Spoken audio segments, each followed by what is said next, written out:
Everybody has a pet frog, right?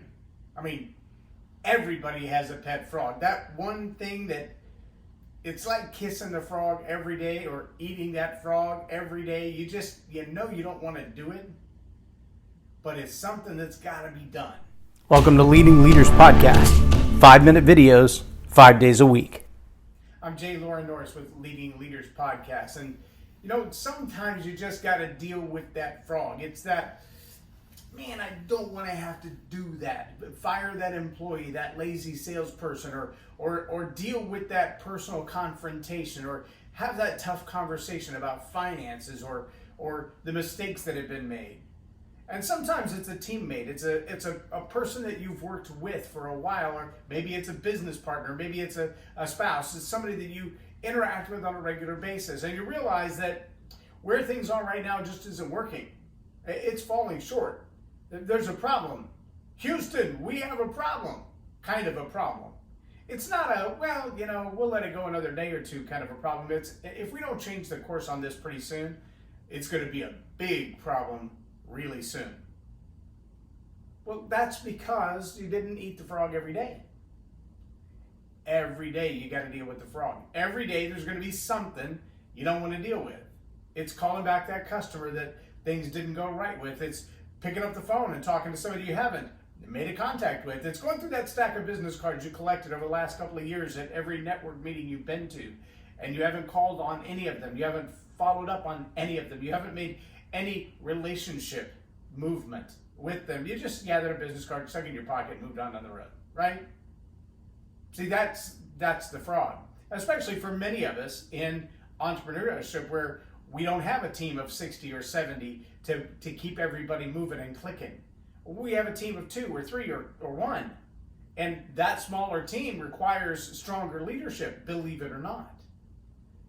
As Elizabeth McCormick says in her little book, Fly, first, lead yourself.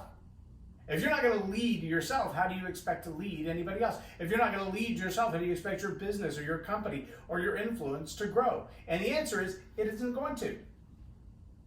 Chris Robinson says it pretty clearly in the sales training for our Maxwell team. He says, look, you got to get out the house. Leadership doesn't happen in a vacuum. And sales don't happen in a vacuum. You've got to get out there and meet people. You've got to get out there and have conversations with people. And if you're in a business as an entrepreneur, as a leader, at any level, and you plan to live in a vacuum, you're going to have a really hard time growing your business, growing your sphere of influence, growing your leadership, because those things don't happen in a vacuum. You got to get out the house. And if you are going to be in the house or in the office, then part of what you've got to be diligent about, that frog you're going to have to confront every day, is you're going to have to pick up the phone. See, these passive ways of social media, they do work for the grand mass things of getting attention, building awareness, driving traffic to your website, possibly selling some of the lower ticket items.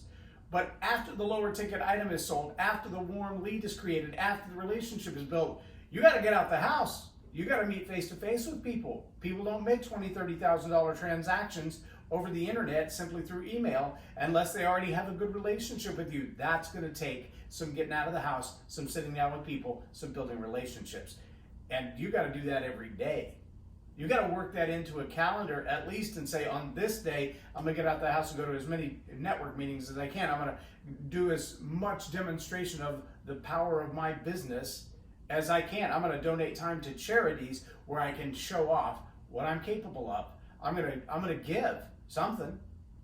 But you got to confront that frog every day. And we all have a pet frog. We all have that one frog where we're like, well, I could do that at any moment. And it's really like a bad habit or a bad addiction, because we feel like we could snap and just take control of it right away. Like, all we got to do is just make the decision to do it. I just haven't done it yet. And then we peek around the corner and that frog is the size of a Humvee, and we're thinking, that's an enormous frog that I got to deal with. All along I've been thinking it's just a little old frog, I'll just handle it. And then we realize the magnitude of that frog, because we haven't dealt with it. See, bad habits are like dirty diapers. They stink, but they don't change themselves. Bad habits are like dirty diapers. They stink, but they don't change themselves. Somebody's going to have to hold their nose and dig in there. Somebody's going to have to get all up in that business if they expect the dirty diaper to go away. In your life, you got a pet frog. One that you've kind of been hiding in the corner thinking nobody else is going to notice it, but everybody notices it.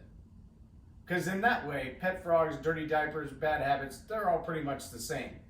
Eventually, somebody's going to smell it, but it ain't going to change itself. My challenge to you today as leaders is get out there and do that thing you've been trying not to do, that thing you've been avoiding doing, those things that you know all along you should have been doing, but you haven't been doing them. Nobody else is going to do it. It's on you. So hunt down your pet frog and handle your business. I'm J Loren Norris with Leading Leaders Podcast for Tell It Like It Is TV.